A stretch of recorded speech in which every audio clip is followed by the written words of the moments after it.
and I'll guide you through this tutorial which will show you how to sum time in Excel. And that's not where we'll wrap it up. As an extra piece of advice, we'll tell you how to sum time when its total exceeds 24 hours, which is the most common issue you can potentially bump into when you try to add up time. Let's start. We're going to sum all the hours spent at work throughout the week, from Monday to Friday. So here, as in any case when calculating a total, we'll use the sum function. Remember that before you start inserting formulas and calculating time, it's necessary to format all the cells that contain time data correctly. To see how to format the cells, watch the EasyClick Academy video tutorial on how to insert and format time in Excel. Alright, now we can move right on to the calculation itself and sum all the hours in the column hours worked. Every formula must begin with the equal sign. We'll type it in the cell where we want the result to appear.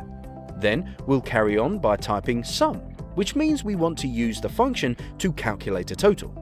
Excel will look the function up and will confirm by double-clicking on the selected option.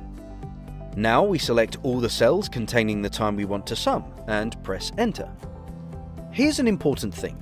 If the total time does not exceed 24 hours, the sum calculated this way is correct. However, in this case, it's quite clear that 43 minutes is not an accurate sum. This is a common error, so now we'll have a look at how to fix it. It's actually very easy.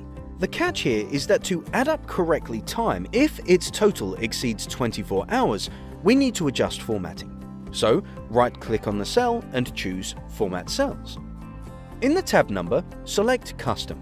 Scroll through the options under the section type, and select the formatting option where the letter H is in square brackets. In this case, we don't want seconds to show, so we'll just delete them from the bar above, which leaves us only with hours and minutes.